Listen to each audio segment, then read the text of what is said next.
Hello everyone, welcome back to SS Classes. My name is Shaista Parveen and you are watching SS Classes. So all my dear students, today I will discuss the class 8 ICSE board. The name of chapter is heat. This is the chapter number 6, class 8. So in this video we learn about all about heat, temperature and units of heat, thermal expansion and conductor, insulator, calorimetry, changing state, latent heat, fusion, evaporation. तो चलो हम लोग देखते हैं कि आज की video में हम लोग कितने टॉपिक को कवर कर पाते हैं। तो चलिए भाई बिना वेस्ट किए टाइम को स्टार्ट करते हैं अपने आज की वीडियो को। Let's begin the chapter. So सबसे पहला भाई टॉपिक आपका है व्हाट इज़ टेम्परेचर। टेम्परेचर को हिंदी में बोलते हैं तापमान। तो टेम्परेचर क्या है? टेम्परेचर भाई एक डिग्री है हॉटनेस ऑफ अ बॉडी, मतलब कोई भी बॉडी या कोई भी ऑब्जेक्ट कितना ज़्यादा गर्म है उसको बताता है टेम्परेचर। लाइक आपकी बॉडी का टेम्परेचर, अगर आपकी बॉडी का टेम्परेचर बढ़ रहा है तो इसका मतलब क्या हो रहा है कि आप बीमार पड़ रहे हो, है ना, आपको बुखार आ रहा है। टेम्परेचर जो है वो हॉटनेस और कोल्डनेस को भी बताता है कि अगर टेम्परेचर कम है तो आप समझते हो कि वो चीज़ कोल्ड है, अगर टेम्परेचर ज़्यादा है तो आप समझते हो कि कोई भी ऑब्जेक्ट हॉट है, उसमें हॉटनेस ज़्यादा है। सो टेम्परेचर मेनली एक डिग्री है जो बताता है हॉटनेस ऑफ अ बॉडी की, कोई भी बॉडी कितनी ज़्यादा गर्म है, कितना ज़्यादा हॉट है। अंडरस्टैंड? अब बात करते हैं हीट की। हीट क्या होता है भाई? Heat is a form of energy. आप लोग क्लास 6 से पढ़ते चले आ रहे हो, heat is a form of energy, heat is a form of energy. जैसे कि और भी अदर फॉर्म होते हैं एनर्जी, क्या विंड एनर्जी, लाइट एनर्जी। इससे पहले हम लोगों ने लाइट एनर्जी को ही पढ़ा था और अब हम लोग पढ़ रहे हैं हीट एनर्जी को। तो वैसे ही हीट भी is a form of energy, और ये ऐसा फॉर्म ऑफ एनर्जी है जो जिसकी वजह से हम लोग काम को कर पाते हैं। Heat is also capable to doing work. Okay, heat energy is transfer due to the difference temperature. अगर टेम्परेचर यानी डिफरेंस है दो बॉडी का तो हीट ट्रांसफ़र होती है। Heat always flow from a body at high temperature to another a lower temperature. तो heat जो है वो हायर यानी कि हमारा जो है फ्लो करता है। कैसे फ्लो करता है? Higher temperature to lower temperature, यानी कि हाई टेम्परेचर से लोअर टेम्परेचर में हमारा हीट जो है वो ट्रांसफ़र करता है। ठीक है, ट्रांसफर्ड होता है। ये प्रोसेस को हम लोग बोलते हैं क्या? आप लोगों ने पढ़ा है कि जो कंटिन्यूस प्रोसेस होता है रीच इन स्टेटस को बोलते हैं थर्मल इक्विलिब्रियम। आपने इसका एग्जांपल देखा होगा कि एक चाय का कप रखो आप लोग, उसमें अगर स्पून डाल देते हैं हम लोग, गर्म चाय के कप में अगर स्पून डाल देंगे तो क्या होता है भाई? तो वो स्पून भी गर्म हो जाता है। कैसे गर्म हो जाता है भाई? वो तो ठंडा था, वो कैसे गर्म हो गया? क्योंकि भाई हमारी जो हमने क्या बताया अभी, ये लाइन मैंने आपको बताई कि जो हीट है वो फ्लो करती है high temperature to lower temperature, यानी कि ज़्यादा टेम्परेचर, जब टेम्परेचर हाई होता है उस टेम्परेचर से लोअर टेम्परेचर में हमारी जो है हीट ट्रांसफ़र हो रही है। इसी वजह से जो चाय के जो गर्म चाय की प्याली है उसमें कप में जो रखा हुआ स्पून है वो भी गर्म हो जाता है थोड़ी देर बाद। ठीक है, क्योंकि हीट ट्रांसफ़र हो रही है हायर टेम्परेचर से लोअर टेम्परेचर, उसको भी वो गर्म कर देता है। अंडरस्टैंड? और ये जो कंटिन्यूस प्रोसेस होता है वो थर्मल इक्विलिब्रियम कहलाता है। जिस स्टेज को हम लोग बोलते हैं थर्मल इक्विलिब्रियम, मतलब वहाँ पे उसमें टेम्परेचर क्या हो गया? इक्विलिब्रियम हो गया, यानी कि इक्वल हो गया। अंडरस्टैंड? थर्मल इक्विलिब्रियम को रिफर्स करते हैं ऐसी कंडीशन जहाँ पर नेट हीट जो होती है दो बॉडीज़ के बीच हो रही होती है, यानी इक्वल होगी। जो नेट हीट होगी, मतलब टोटल जो हीट होगी जो एक्सचेंज हो रही होगी दो बॉडीज़ के बीच की, वो इक्वल हो जाएगी। ठीक है, अब बात करते हैं यूनिट्स ऑफ हीट की। यूनिट क्या होता है भाई हीट का? तो हीट को हम लोग एसआई यूनिट में मेज़र करते हैं, जूल में, और एक और इसका यूनिट होता है जिसको हम लोग बोलते हैं कैलोरी, जिसको हम लोग शॉर्टकट में लिखते हैं CAL। ठीक है, आप लोगों ने बहुत जगह देखा होगा CAL लिखा होता है, बहुत जगह आप लोगों ने J लिखा होगा। तो J मतलब जूल जो कि इसका एसआई यूनिट है, और CAL मीन्स कैलोरी। ठीक है, तो भाई जो एक कैलोरी होती है ना, जो एक कैलोरी होती है उसको डिफाइन करते हैं as a quantity of heat required to raise a temperature of 1 gram of water by 1 degree Celsius. यानी 1 ग्राम वाटर में जो 1 डिग्री सेल्सियस टेम्परेचर बढ़ाने पर जो हीट रिलीज़ होती है, जो रिक्वायर होती है, उसको हम लोग बोलते हैं कैलोरी। ठीक है, 1 किलो कैलोरी बराबर होता है 1000 कैलोरी। ठीक है, जैसे 1 किलोमीटर बराबर 1000 मीटर होता है, वैसे 1 किलो कैलोरी बराबर 1000 कैलोरी होता है। समझ रहे हो आप लोग? 1 किलो कैलोरी बराबर होता है कितने जूल के? लगभग 4.2 जूल के। ठीक है, ये याद रखना, J मीन्स जूल। अब देखते हैं थर्मल एक्सपेंशन। आप लोग ये याद कर लेना, थर्मल एक्सपेंशन क्या होता है भाई। थर्मल एक्सपेंशन देखो होता है क्या कि जब जो है हीट का इफ़ेक्ट जो है वो किसी और चीज़ से पड़ेगा, मतलब हीट के इफ़ेक्ट के वजह से जब किसी बॉडी का, किसी ऑब्जेक्ट का, किसी मटेरियल का साइज़ चेंज हो रहा है, शेप चेंज हो रहा है, तो उसी को बोलते हैं थर्मल एक्सपेंशन। आपकी बुक में क्या डेफिनेशन लिखी है, another effect of heat is expansion, यानी हीट का भी एक प्रभाव होता है जिसको एक्सपेंशन बोलते हैं। The change in size of a body material due to heating of called thermal expansion, यानी कि हीटिंग के दौरान जब किसी बॉडी का, ऑब्जेक्ट का, किसी बॉडी या किसी ऑब्जेक्ट का साइज़ बदल जाए, उसका शेप बदल जाए, तो उसी को हम लोग बोलते हैं उसका थर्मल एक्सपेंशन। ठीक है, जब आप लोग बहुत सारी चीज़ों को हीट करते हो, मतलब जैसे आप लोग पानी को तो छोड़ दो, आप लोग प्लास्टिक वगैरह को हीट करते हो, अगर प्लास्टिक को हीट करोगे तो क्या होगा, उसका शेप बदलेगा, चिमुड़ जाएगी एकदम। प्लास्टिक की पन्नी अगर ले लो, उसको चढ़ाओ, उसको गर्म कर, उसको मतलब हीट को दोगे, देखा होगा ना आप लोगों ने, जब कोयला वोयला या कोल वगैरह चढ़ाओगे तो क्या होगा भाई, थर्मल एक्सपेंशन शो करेगा वो, यानी उसके साइज़ में, उसके शेप में कुछ ना कुछ बदलाव आएगा, कुछ ना कुछ चेंजेस आएंगे, तो इसी को बोलते हैं थर्मल एक्सपेंशन। यानी जब किसी चीज़ को या किसी ऑब्जेक्ट को हीट देने पर उसकी साइज़ में बदलाव आए तो उसको बोलेंगे बेटा थर्मल एक्सपेंशन। ठीक है, अब हम लोग due to this length area and volume increase when heat supplied and decrease when heat is remove. भाई इसी के दौरान कहता है कि जो है कुछ ऑब्जेक्ट को हीट गर्म करने पर उनकी लेंथ में बढ़ोतरी होती है, मतलब उनकी लंबाई बढ़ जाती है। कुछ को गर्म करने पर उनका एरिया बढ़ जाता है, एरिया मीन्स लेंथ और ब्रीथ दोनों बढ़ जाती है। कुछ को गर्म करने पर उनका वॉल्यूम बढ़ जाता है, वॉल्यूम मतलब जितना स्पेस वो घेर रहे हैं उतना बढ़ जाएगा। जैसे आप लोगों ने देखा है रबड़ को शायद, हाँ रबड़ को, ठीक है, रबड़ को अब थोड़ा गर्म करोगे ना बेटा तो उसका साइज़ जो है एक्सपेंड हो जाएगा और फैल जाएगा, है ना। तो भाई वहाँ पर क्या हुआ, वॉल्यूम बढ़ा, है ना। So when heat is supplied and decrease, जब हीट सप्लाइड करेंगे तो क्या होगा कि इंक्रीजमेंट होगा, मतलब उसके साइज़ में इंक्रीजमेंट होगा। और जब हीट को सप्लाई करना बंद कर देंगे तो हीट जो है वो रिमूव्ड हो जाएगी, हीट बाहर निकल जाएगी। अंडरस्टैंड, इस टॉपिक को एकदम अच्छे से समझो, है ना। ये क्लास 7 में भी था आप लोग के। नेक्स्ट है कि when atom and molecule absorb heat from source, molecule which constantly motion start vibrating which are constantly energy. भाई आप लोगों ने देखा है कि जब आप पानी गर्म करते हो, सपोज़ करो मैं पानी गर्म करते हो, आप लोग वाटर को गर्म करते हो, थोड़ा सा हीट देते हो, है ना। मान लो एक बीकर में आप लोग पानी गर्म कर रहे हो, तो पानी के जो मॉलिक्यूल होते हैं बहुत यहाँ पर पास हैं। अब जब इनको हम हीट दे रहे हैं, ठीक है, जब इसको हीट दे रहे हैं तो ये मॉलिक्यूल दूर मूवमेंट करेंगे। भाई हमने पता है ना, हम लोग को पता है ना कि लिक्विड जब हम किसी भी चीज़ को हीट करते हैं तो उसमें काइनेटिक एनर्जी बढ़ जाती है, मतलब दो मॉलिक्यूल के बीच का गैप बढ़ जाता है ना। तो ये मॉलिक्यूल बहुत तेज़ी से वाइब्रेट करेंगे जब इनको हम हीट बढ़ाएंगे। जैसे जैसे हीट बढ़ाएंगे वैसे वैसे मॉलिक्यूल तेज़ी से वाइब्रेट करेंगे, कॉलिजन उतना ज़्यादा होगा, उतना ज़्यादा टकराव होगा दो मॉलिक्यूल के बीच, और जितना ज़्यादा टकराव होगा, जितना ज़्यादा इंक्रीजमेंट होगा, वाइब्रेशन होगा, उतनी ज़्यादा होगी क्या, एनर्जी इंक्रीज़ होगी। कौन सी एनर्जी, काइनेटिक एनर्जी क्यों इंक्रीज़ होगी, ड्यू टू द मोशन। ये आप लोग पढ़ते चले आ रहे हो कि due to the motion kinetic energy increase होती है। जितना ज़्यादा मोशन होगा भाई उतना ज़्यादा काइनेटिक एनर्जी होगी, है ना।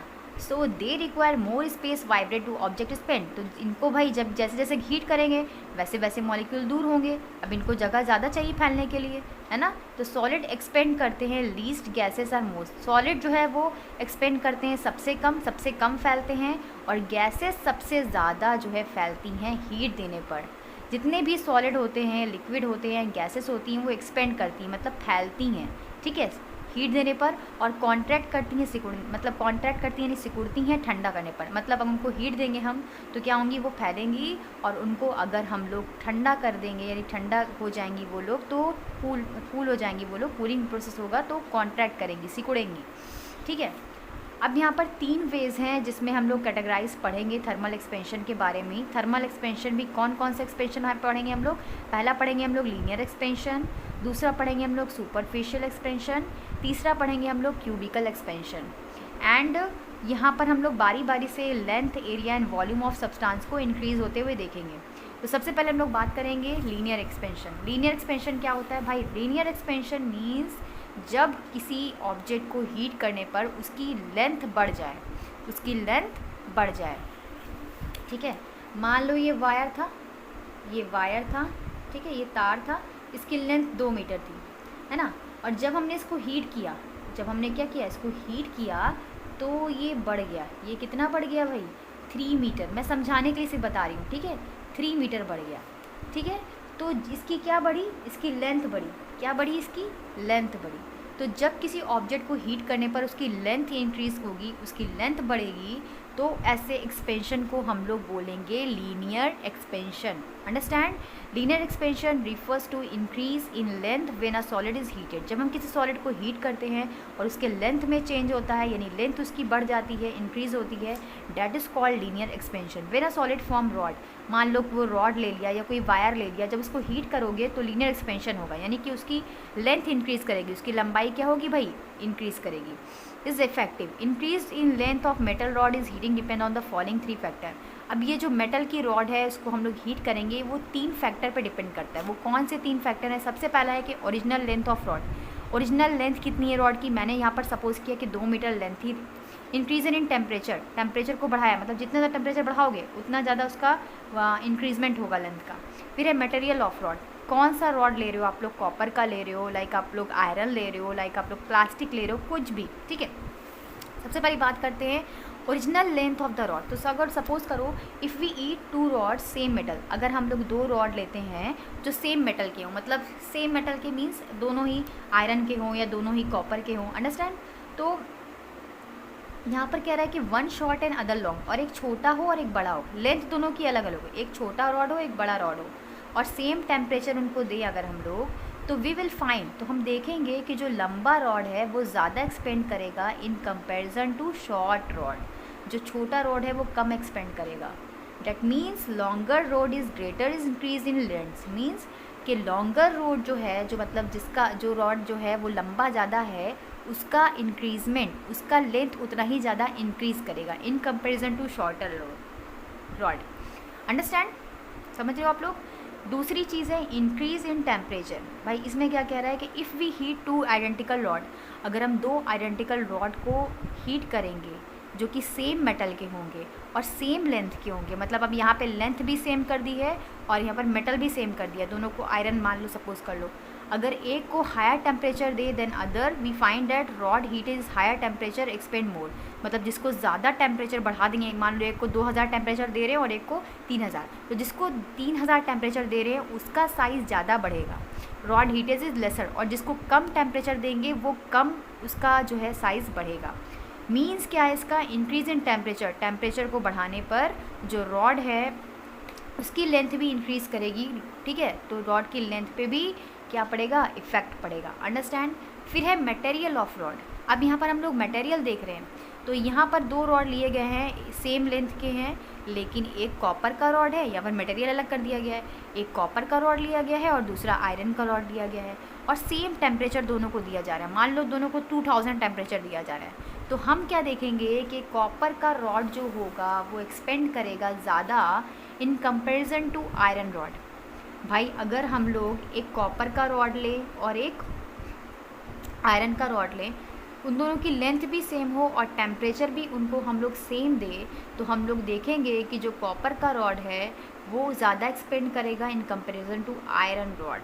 क्यों भाई, देखो सबसे पहले कि increase in length of copper rod is nearly 3 to 2 times increase, मतलब लगभग 3 to 2 टाइम्स जो है थोड़ा ज़्यादा बड़ा हो जाएगा वो in comparison to iron rod. This increase in length, यानी कि अगर हम लोग जो है क्या करेंगे, rod depend the material of rod, यानी कि जो इंक्रीजमेंट है, जो लेंथ लंबाई की जो बढ़ोतरी हो रही है वो डिपेंड करता है कि हम लोग कौन सा मटेरियल का रॉड ले रहे हैं।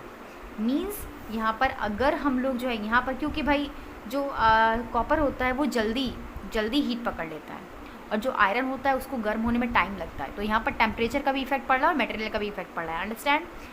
अब बात करते हैं सुपरफिशियल एक्सपेंशन। सुपरफिशियल एक्सपेंशन क्या होता है भाई देखो, सुपरफिशियल एक्सपेंशन रिफ़र करता है to increase in area when solid is heated. यहाँ पर एरिया इंक्रीज़ करेगा। एरिया मीन्स बेटा लेंथ और ब्रीथ दोनों इंक्रीज़ करेगी, है ना। तो जब हम किसी सॉलिड को हीट करेंगे और उसका एरिया इंक्रीज़ करेगा, तो ऐसे एक्सपेंशन को हम लोग बोलते हैं सुपरफिशियल एक्सपेंशन। जब कोई सॉलिड को हीट करोगे, मान लो यहाँ पर when a solid in the form of metal plate is heated, अगर यहाँ पर हमने सॉलिड लिया है जो कि मेटल की एक प्लेट है, उसको हम लोग हीट कर रहे हैं, तो उसकी लेंथ भी बढ़ेगी और ब्रीथ भी बढ़ेगी, दोनों ही इंक्रीज़ करेगी। और ये जो इंक्रीज़ होगा उसका एरिया प्लेट का, वो डिपेंड करेगा किस किस फैक्टर पर डिपेंड करेगा, किस किस चीज़ को आप लोग ऑब्जर्व करोगे। यहाँ पर 3 चीज़ें दी हैं, पहला तो इनिशियल एरिया ऑफ प्लेट, फिर है the increase in temperature and material of the plate. सबसे पहला है कि initial area of the plate, larger initial area, मतलब अगर एरिया ज़्यादा होगा, लेंथ ब्रीथ ज़्यादा होगी तो इंक्रीज़ करेगा ज़्यादा, तो मतलब increase in its area on heating, तो इसका हीटिंग करने पर इसका एरिया भी ज़्यादा होगा। इंक्रीज़ इन टेम्परेचर, अगर जो है राइस करेंगे, मतलब टेम्परेचर को जितना ज़्यादा बढ़ाओगे एरिया ऑफ प्लेट उतना ही ज़्यादा बढ़ जाएगा। मटेरियल ऑफ प्लेट, एक ब्रास की प्लेट ली गई है यहाँ पर और दूसरी जो है आयरन की प्लेट ली गई है, तो यहाँ पर आप लोग देखोगे फिर से कि जो आयरन ब्रास की प्लेट है वो ज़्यादा एक्सपेंड करेगी, वो ज़्यादा लंबी हो जाएगी। And then comparison to iron plate, same dimension, वो भले ही सेम डायमेंशन का हुई हो, दोनों की लेंथ ब्रीथ सेम लोगे तो भी जो है ब्रास ज़्यादा एक्सपेंड करेगा इन कंपैरिजन टू आयरन, क्योंकि भाई ब्रास वो जल्दी आग को या टेम्परेचर को कवर कर लेता है। और सेम इन टेम्परेचर, अब यहाँ पर दिया गया है भाई कि अगर ए नॉट यहाँ पे सपोज किया गया है कि एरिया है प्लेट का 0 डिग्री सेल्सियस पर, और 80 एरिया बढ़ गया प्लेट का, T डिग्री, मतलब टेम्परेचर बढ़ाया तो एरिया भी बढ़ा, तो यहाँ पर इंक्रीजमेंट निकालेंगे एरिया का, तो हमारा हो जाएगा 80 माइनस ए नॉट, यानी जो बाद में टेम्परेचर बढ़ाया और जो पहले टेम्परेचर था, तो यहाँ पर हमारी वैल्यू आ जाएगी ए नॉट बीटा टी। यहाँ पर beta is a coefficient new है, आपको पता है कि जब भी कोई जो है साइन हटता है तो उसकी जगह पे कोफिशिएंट लगता है। कोफिशिएंट यहाँ पर हम लोग कुछ भी लगा सकते हैं, यहाँ पर कोफिशिएंट बीटा लगाया गया है, जहाँ पर बीटा ऐसा कोफिशिएंट है जो सुपर इफ एक्सपेंशन के लिए यूज़ किया गया है, which is different for different solid material. मतलब अगर हम लोग अलग अलग मटेरियल यूज़ करेंगे, अलग अलग सॉलिड मटेरियल यूज़ करेंगे, तो उनका एक्सपेंशन भी, उनकी बढ़ोतरी भी, उनके साइज़ का बढ़ोतरी भी क्या होगा भाई, अलग अलग होगा। ठीक है, अगर प्लास्टिक लोगे तो वो और भी ज़्यादा, ब्रास से भी ज़्यादा, मतलब ज़्यादा एक्सपेंड कर जाएगा। समझ रहे हो बात को? चलो अब चलो भाई देखते हैं क्यूबिकल एक्सपेंशन। क्यूबिकल एक्सपेंशन क्या होता है? देखो क्यूबिकल एक्सपेंशन क्या होता है, ये रिफ़र करता है volume of an solid heat. मतलब जब हम किसी सॉलिड को हीट करें और उसका वॉल्यूम बढ़ जाए, ठीक है, जितना जगह है वो उतना जगह एक्सपेंड कर जाए, तो उसको हम लोग बोलेंगे क्यूबिकल एक्सपेंशन। अब ये पता है it expand in all direction, ये एक्सपेंड करेगा मतलब फैलेगा हर जगह से, लेंथ भी इंक्रीज़ करेगी, ब्रीथ भी इंक्रीज़ करेगी, और थिकनेस भी, मोटाई भी उसकी बढ़ेगी, इंक्रीज़ करेगी। जो वॉल्यूम होता है सॉलिड का टू इंक्रीज़, वॉल्यूम भी इंक्रीज़ करेगा। एक्सपेरिमेंटली आप लोग क्या ऑब्जर्व करोगे, कौन कौन सी कंडीशन इस पर डिपेंड करती हैं? 3 कंडीशन है भाई इस पर भी। पहला तो initial volume of solid, more is initial volume of solid, more is increase in its volume. मतलब अगर किसी सॉलिड का वॉल्यूम ज़्यादा है, उसका जो है जो ज़्यादा स्पेस ले रहा है, तो इसका मतलब है उसको गर्म करने पर उसका वॉल्यूम और उसका जो है वॉल्यूम और ज़्यादा बढ़ जाएगा। ठीक है, राइस इन टेम्परेचर, मान लो मैंने सपोज़ यहाँ पर बताती हूँ, मान लो ये कोई बॉक्स है, इसका वॉल्यूम जो है मैं मान लेती हूँ 4 सेंटीमीटर क्यूब है। अब जब इसको हीट करोगे तो ये 2, मान लो 2 साइज़ का और बढ़ गया, तो यहाँ पर हो जाएगा 6 सेंटीमीटर क्यूब हो जाएगा। मतलब जितना ज़्यादा एरिया होगा उतना ज़्यादा जो है, जितना ज़्यादा इसका वॉल्यूम होगा उतना ज़्यादा इसका हीट करने पर उतना ज़्यादा इसका इंक्रीजमेंट होगा वॉल्यूम में, यानी और वॉल्यूम इसका बढ़ जाएगा। अब राइज इन टेम्परेचर, अब यहाँ पर दिया है कि मोर इज़ राइज इन टेम्परेचर, मतलब ज़्यादा टेम्परेचर करोगे तो भाई ज़्यादा इंक्रीजमेंट होगा वॉल्यूम का।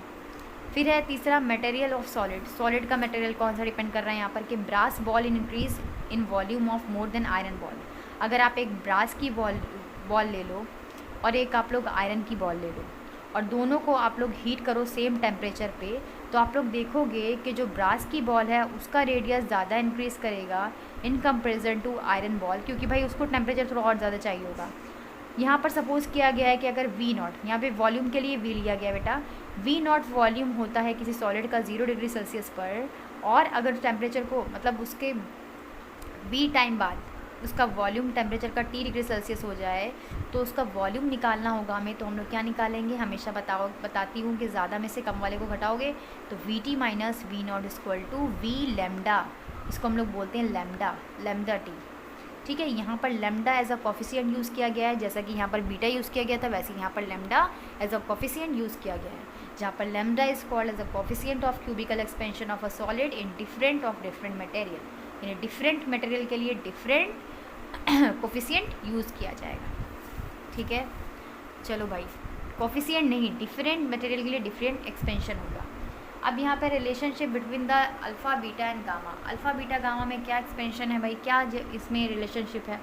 तो यहाँ पर 3 कोफिशिएंट लिए गए हैं अल्फ़ा बीटा एंड गामा, जो कि एक दूसरे से रिलेटेड हैं। यहाँ पर क्या कहा गया है कि जो बीटा है, बीटा इक्वल है 2 अल्फ़ा, है ना, और जो गामा है वो इक्वल है 3 अल्फ़ा के। तो हम लोग यहाँ पे लिख सकते हैं कि अल्फ़ा बीटा एंड गामा दोनों का रेशियो, तीनों का रेशियो क्या है भाई, 1:2:3, इन तीनों का रेशियो है ये, है ना। अल्फ़ा के लिए कुछ नहीं है तो अल्फ़ा के लिए सपोज़ कर लेते हैं 1 है, बीटा के लिए यहाँ पर 2 है यानी कि 2 हो जाएगा, और गामा के लिए यहाँ पर 3 है तो 3 हो जाएगा, यानी कि इसका रेशियो क्या हो जाएगा, 1:3:2:2 रेशियो। ठीक है। और आप लोग को एक चीज़ पता है बेटा कि जो ओशियन वगैरह होते हैं वो भी रिस्पॉन्सिबल होते हैं, physics in our lives, ocean जो होते हैं वो रिस्पॉन्सिबल होते हैं for moderating temperature and making our planet earth inhabitable. अगर ओशियन नहीं होते तो हम लोग की जो अर्थ का टेम्परेचर है बहुत लो होता, इतना ज़्यादा कोल्ड होता कि हम लोग यहाँ पर सर्वाइव नहीं कर सकते।